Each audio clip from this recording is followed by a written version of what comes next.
Hello and welcome to the S3 Hosting for Beginners video course. You've made a smart choice on deciding to get access to this course so that you can begin to set up your Amazon S3 account and begin to upload big video files, audio files, or even images, or any file that you want to upload to your account and save a lot of money. So my goal and the purpose of this video course is to get you to that point.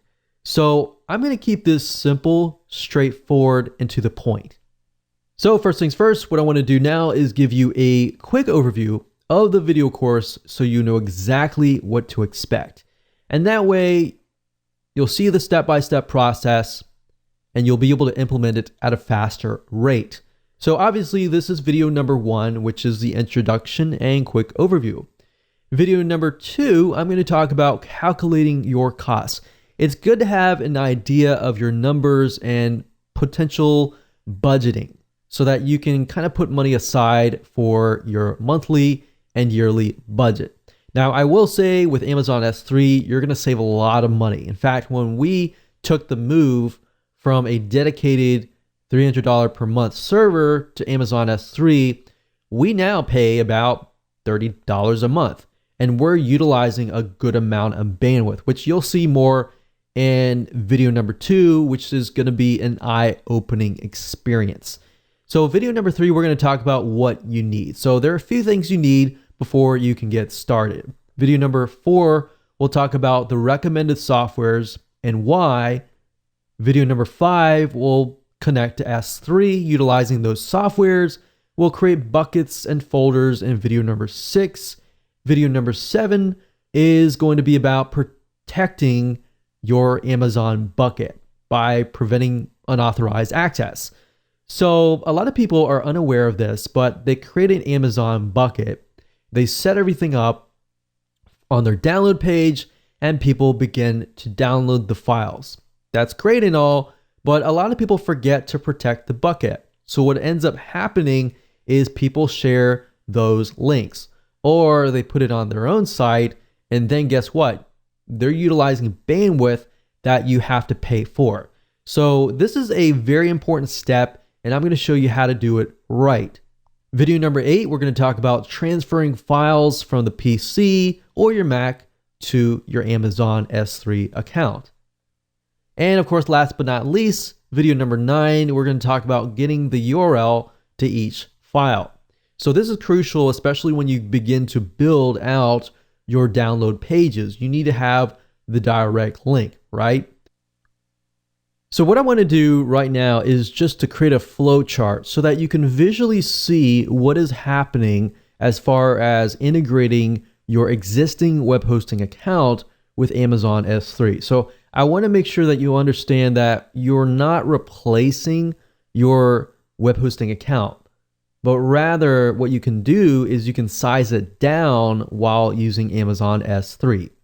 So right now you have a web hosting account, right? And some of you could be paying $10, $20 a month.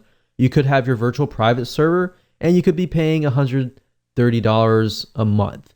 Or you could have your dedicated server and eventually hit that $200 to $300 per month. Now, by using Amazon S3, what it does is it alleviates the burden of having to host tons of heavy duty files like video files, audio files, and images. So what ends up happening is, yes, your web hosting account works now and you could be paying a low fee. But over time, what's going to happen is as your company grows or as your website grows, you'll get more and more visitors, right?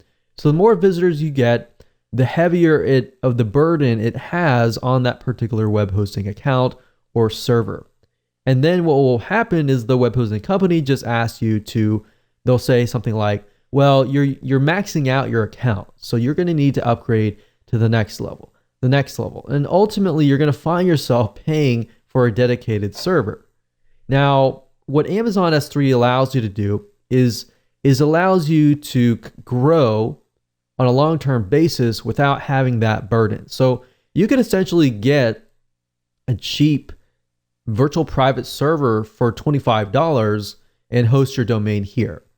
And then place all the images, videos, audio files, just big files that people are going to download or utilize your bandwidth.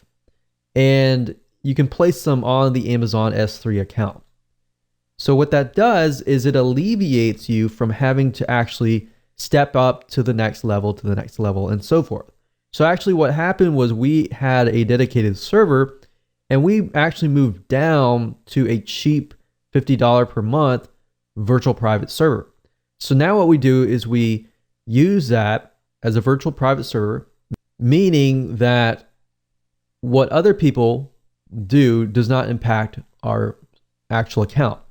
So now we have a cheap web hosting account and we link the images, the videos, the audio, and the big files over here.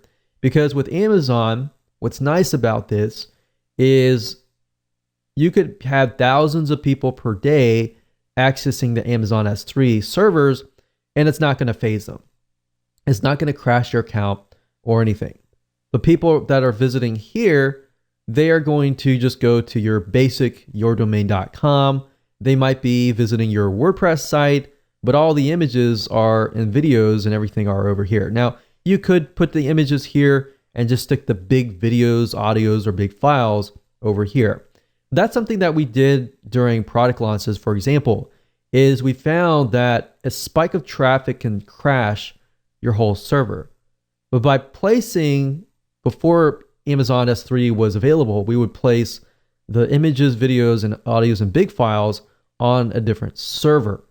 And that's how we would combat this whole situation. So I just want to make that clear that you understand that this doesn't necessarily replace this.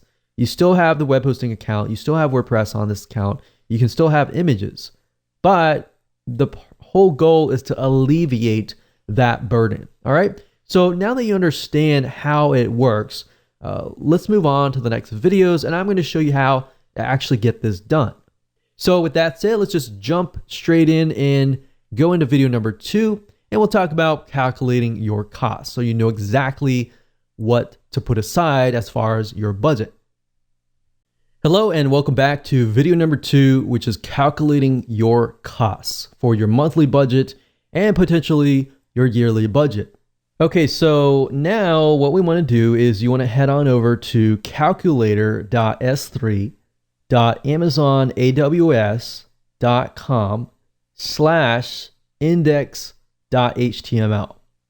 So once you enter that, you will be sent to this page and we can begin to budget your monthly and yearly costs. Now, in order to do this, we want to go to the left-hand side and click on Amazon S3. Now, it's going to ask you to choose your region. What the region is basically you're going to have the option when you create your buckets to specify a region. Now, I would advise you to pick a region where most of your audience is going to be. So if I feel like, okay, most of my customers or prospects are going to be in the United States, I might want to choose something in the United States here. So I'm just going to choose this one here. Now, standard storage is merely the amount of stores that you expect to use in a month. So in other words, how much are you going to upload? Now, realistically, most of you are probably going to upload max a couple gigs. Now, for those of you who are heavy users, you might say a max of 100 gigabytes. Now, imagine this. Your web hosting company, most of them, in order to upload like 100 gigs, you're at least paying $50 to $100 per month. Now, look at this. If I scroll up here, you can see it automatically shows you your estimated monthly bill. You only have to pay $2. So imagine the possibilities. Now let's talk about bandwidth, which is basically if you upload 100 gigabytes of video files, audio files, really large files, and people are actually watching these videos, listening to these audio files. Basically, if you have a file or a video file that's, let's say, for example, 20 megabytes. If it's 20 megabytes, then you send, let's say, 100 visitors who those 100 people watch that one video, then it's 100 times 20, which is 2000, which is 2000 megabytes, which is basically 2 gigs. So in this case, I just want to show you this. We have data transfer out, data transfer in. So these two are the ones that you will primarily be looking at. So let's try to max it out. Let's say, for example, that we have 500 gigs per month data transfer out and 500 gigs in. How much is that going to cost me? $55 per month, which is not a lot of money compared to web hosting companies that usually promise you unlimited plans, and realistically, there is no unlimited plan. So let's max it out and let's just say 500 gigs out and 500 gigs in. Now, I will be honest, most of you will never really reach even 300 gigs in and out. So if that's the case, then you're paying only $37 per month. You see, so for example, I have about 100 gigabytes worth of storage space, and I'm using about 300 to 500 gigs in and out. And this considerably is, I've got thousands and thousands of people coming to the site watching videos at all times. So unless you're at that point, you're not even going to have to pay anywhere close to $27.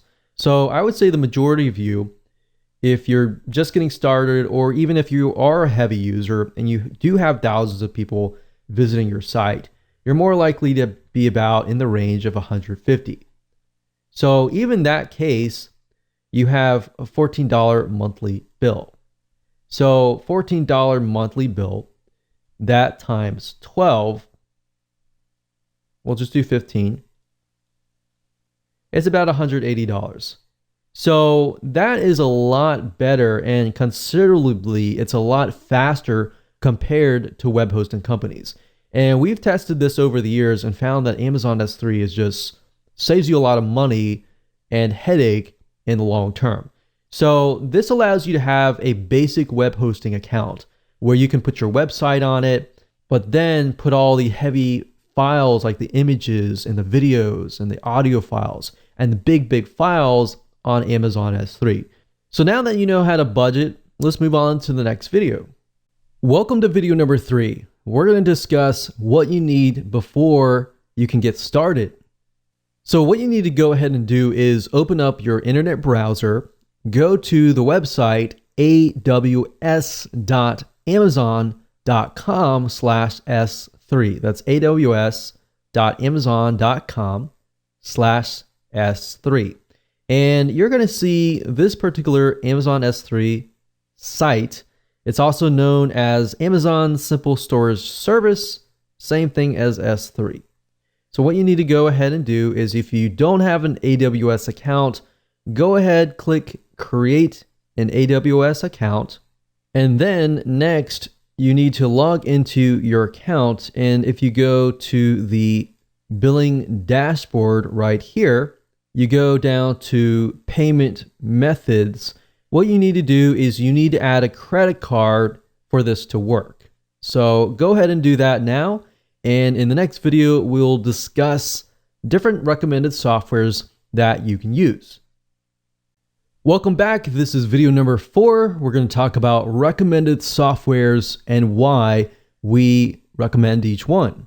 So back in the day, before a lot of these softwares evolved, you had to go to Amazon, you had to mess with all the technical buckets, and you would have to figure out all the technical documentation. But now, because there are softwares that all you pretty much have to do is get your secret and access ID connected to your Amazon account and to the software, the system will actually create the buckets for you within the program itself, which we'll walk you through step by step so you won't get lost. But with that said, Cloudberry Lab is one of the ones that we recommend and that we will be using in this particular video course. Now, to get here, you go to cloudberrylab.com, you click on products, and you click on Amazon S3. Now, what we like about Cloudberry is they offer you a lot of good educational information. So beyond this video course, you can learn a lot and a lot of updated materials, such as I'll show you later how you can get access to access policies, or in other words, ways to protect your Amazon buckets. But beyond that, Cloudberry also allows you to connect to FTP or your website and other file hosting servers. So there is actually a free version which you can download, and then of course they have a pro version. So if you just want to start out with the free version first, and then you feel like you can upgrade to the pro version and you want to upload files at a faster rate, you can do that.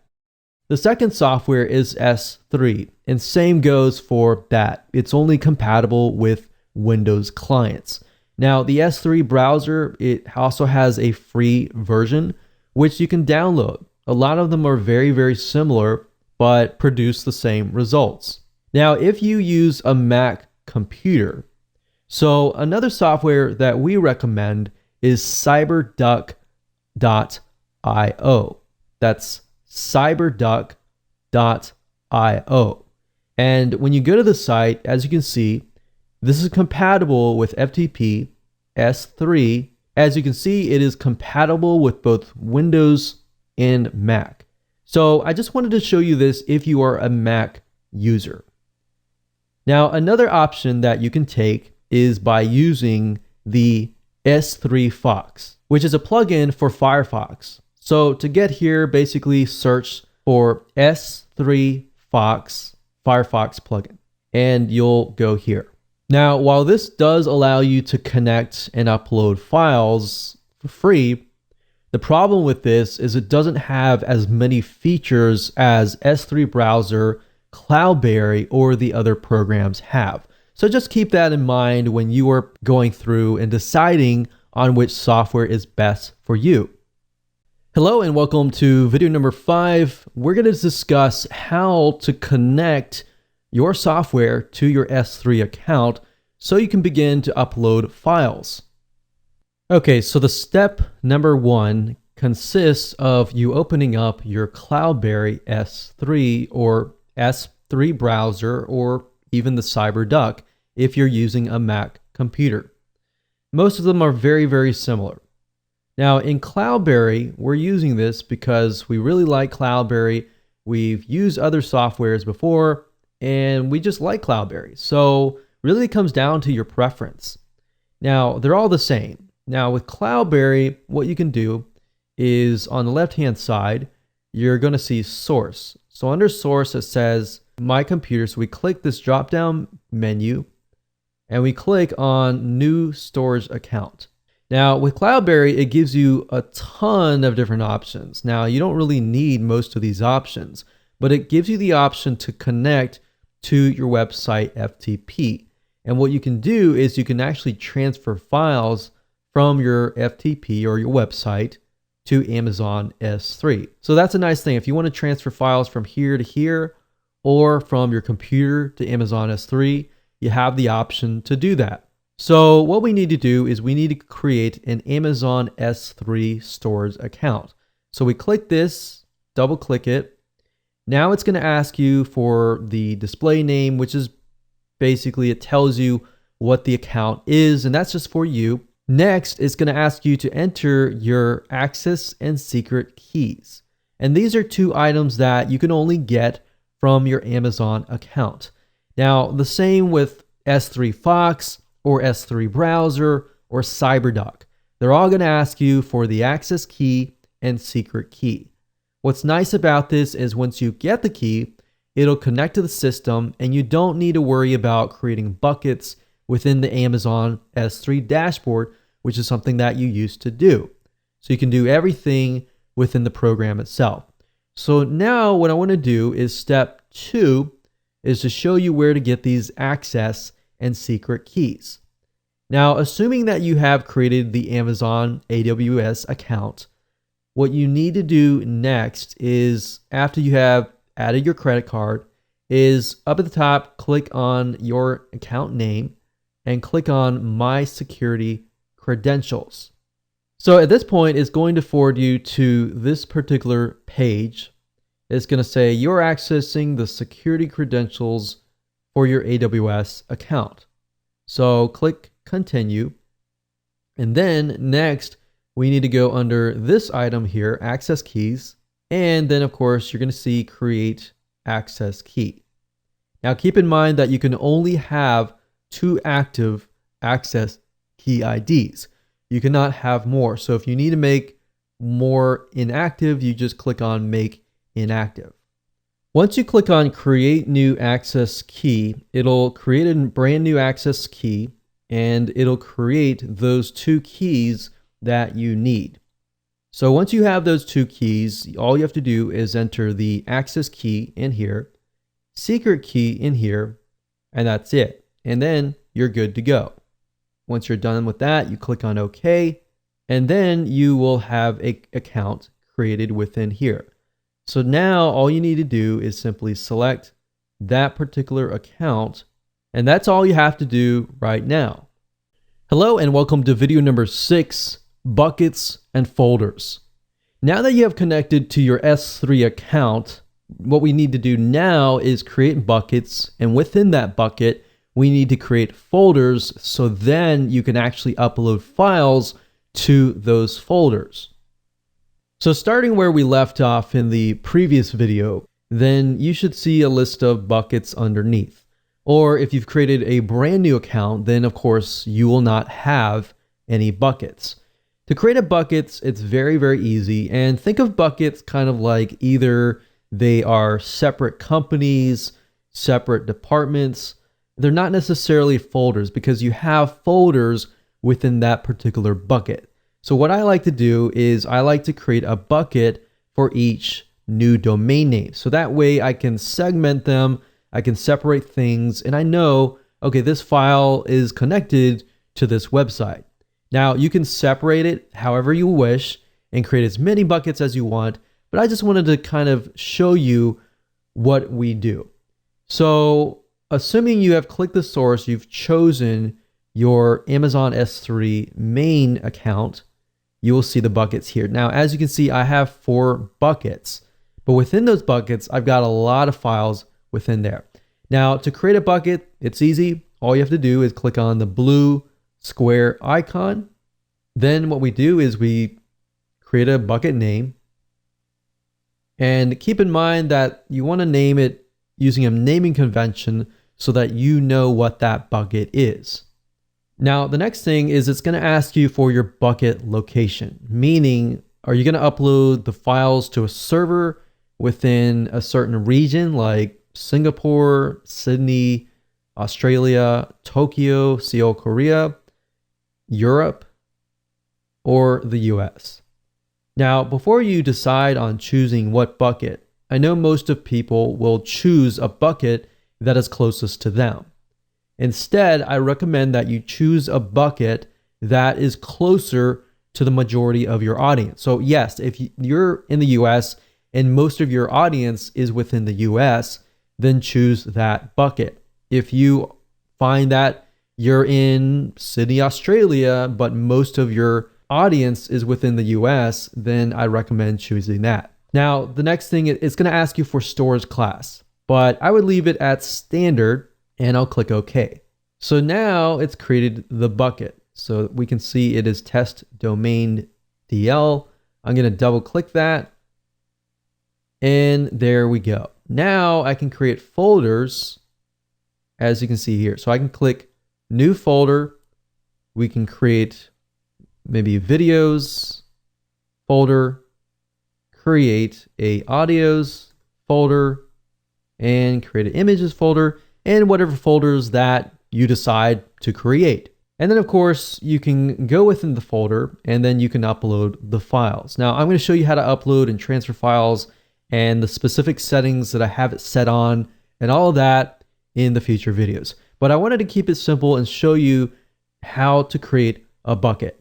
So you see, back in the day, you would have to log into the Amazon dashboard and create a bucket there. But now that you have the program, which is what I highly recommend that you do, now you can create all the buckets inside the program and you're good to go. So with that said, let's move on to the next video. Welcome to video number 7, Prevent Unauthorized Access.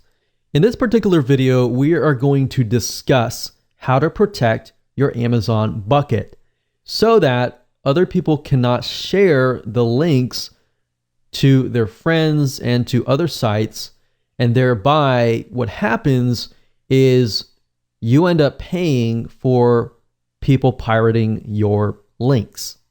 We have seen other people forget this crucial step and end up paying a lot of money in Amazon S3 at cost. Now, of course, while the costs are low, you're still paying for other people hot linking to you.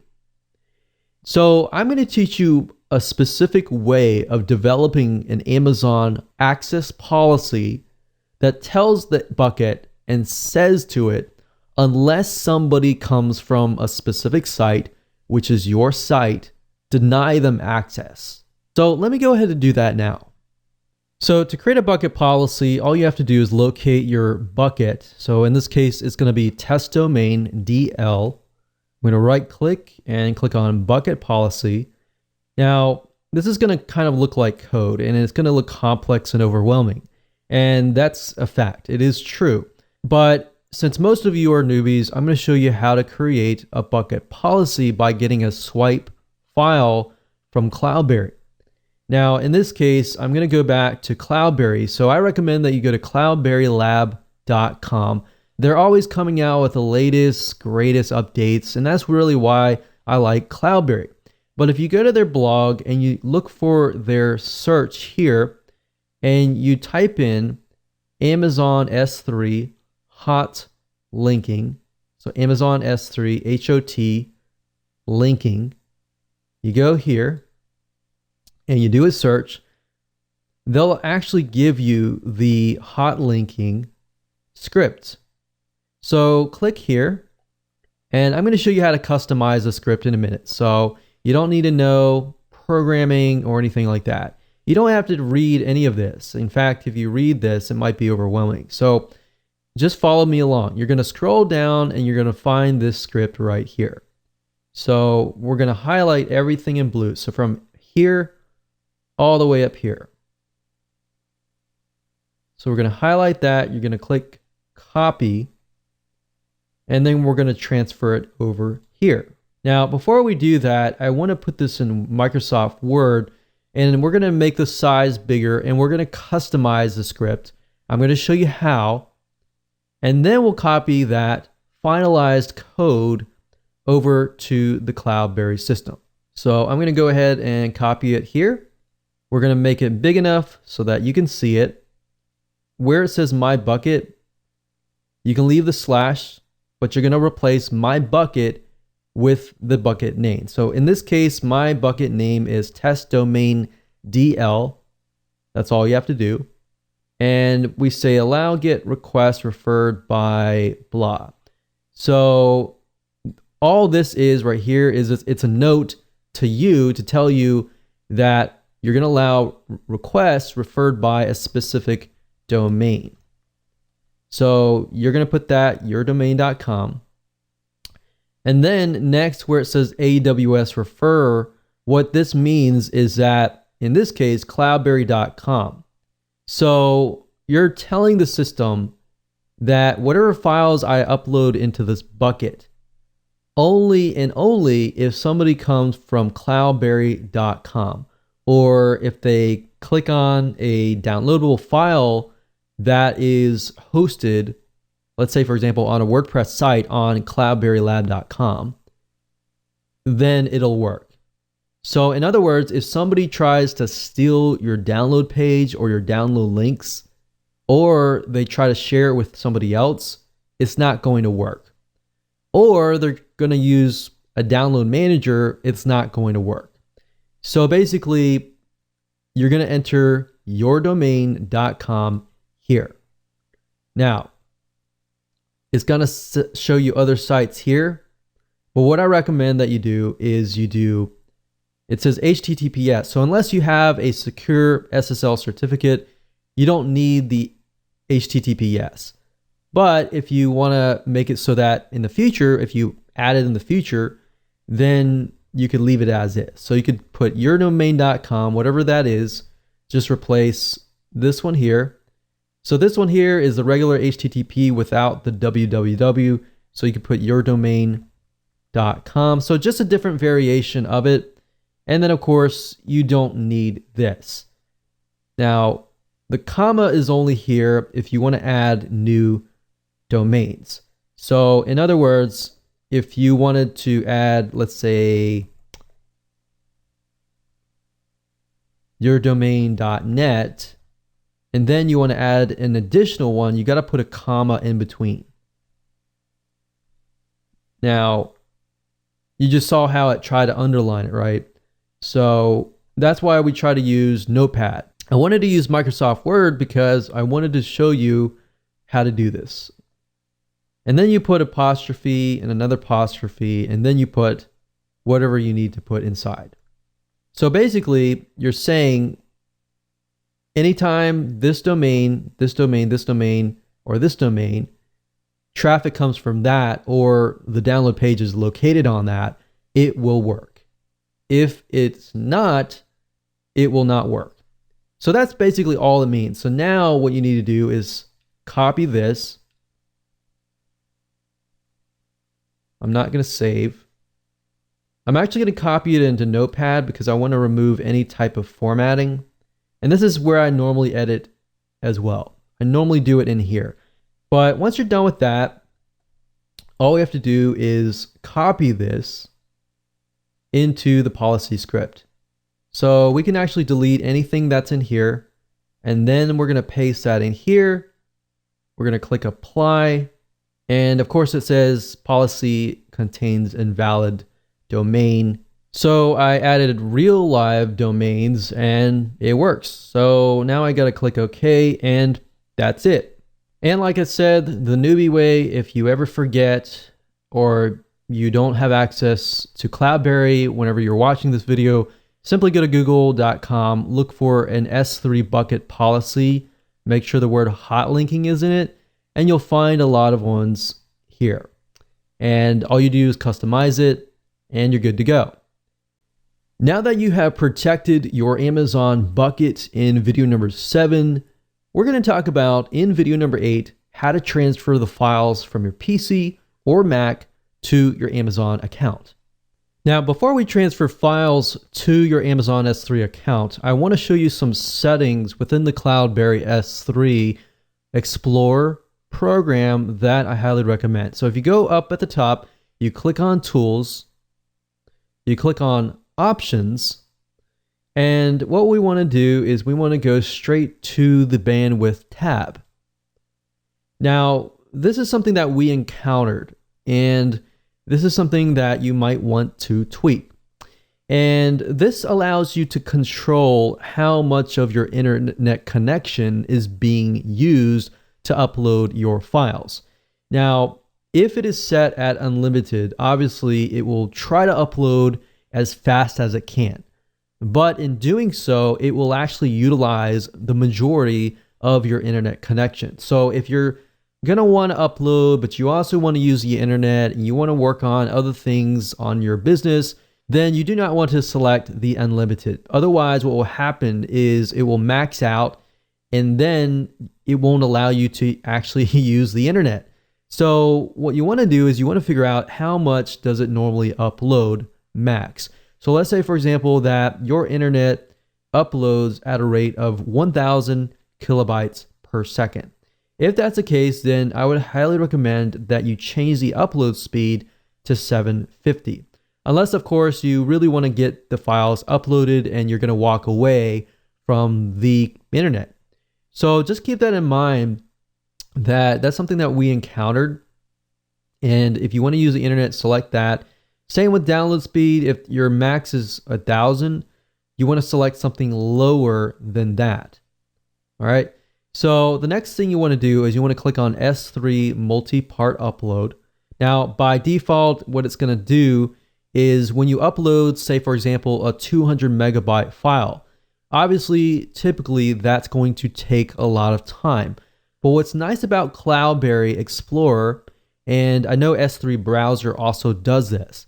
But what's nice about this particular program is it uploads it in chunks in parallel threads. So what that means is going to take that 200 megabyte file, let's say it's a zip file, it's going to split it up into chunks, let's say 10 different chunks, and then it's going to upload those chunks. Now by doing so, it's going to actually speed the process up. You can also specify what file portion that you want. So obviously the smaller the file, the more chunks that it's going to split up. So if you're uploading a 500 megabyte file and it is 10 megabytes each, that's going to be 50 files that it's going to be uploading. But it's going to be splitting it up so that it speeds up the process. Now, when it actually gets onto the S3 server, it's going to be one file. So you don't have to worry about, is it going to split it up into 50 different files and that's going to create a mess? No, it's actually doing it within the system.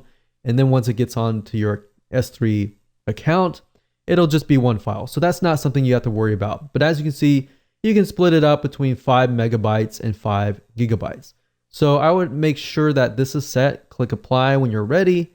I'm not going to click that since I already have my settings set and we are good to go. Now we can upload the files. The left-hand side is going to be either your computer. So you're going to click on source and choose your computer. You're going to find the location of your files and that's going to be on the left-hand side. The right-hand side is going to be your Amazon S3 account.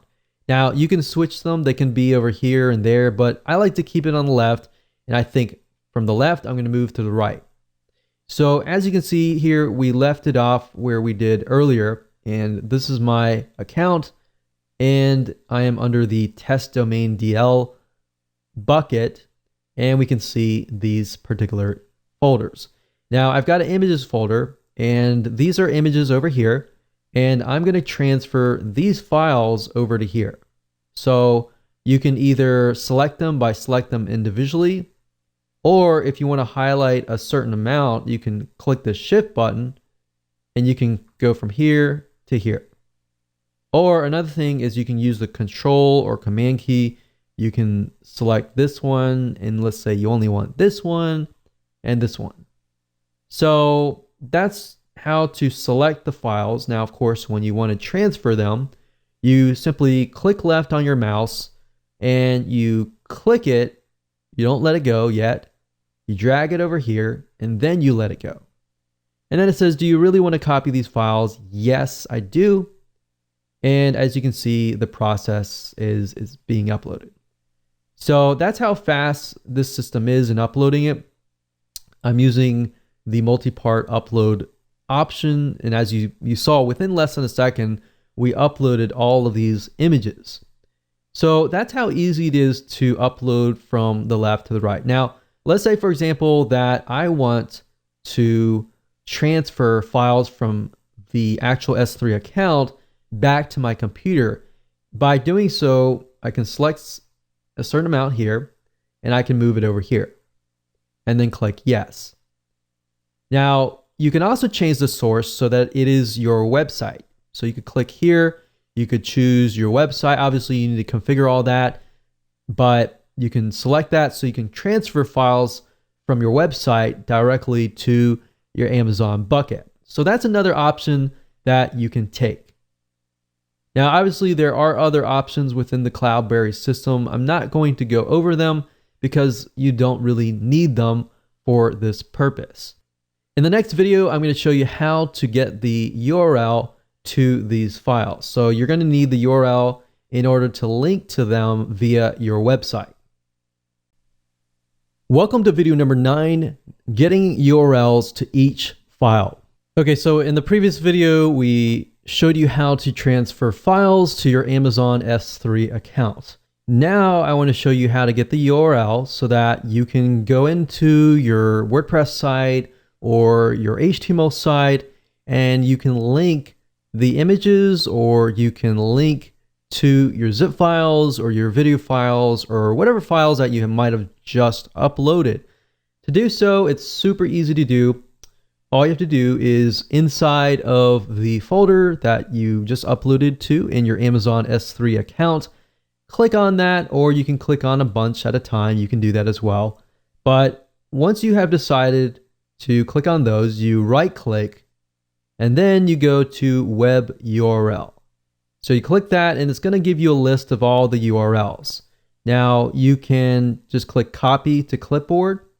And if I open it up in a notepad, let's say for example, I can paste them in here. So that's a nice thing about the Cloudberry is it allows you to select all the URLs at one given time.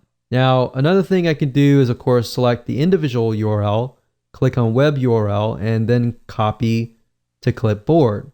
Or I can open the link right here. But as you know, with the access policy that we created in the previous videos, this will not work because it'll only work if it detects if it is coming from a specific website. So I'm going to copy this to the clipboard.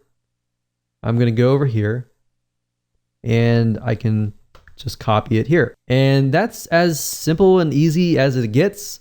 You can take this URL, of course, you can go to your WordPress site, you can enter it into as a link. If it's a zip file, you can create a link, you create a download page using an HTML editor or WordPress, and that's how easy it is. So now that you understand how to create a bucket, how to connect everything, how to upload the files, from this point on, you're good to go. So again, congratulations for reaching the end of this video course.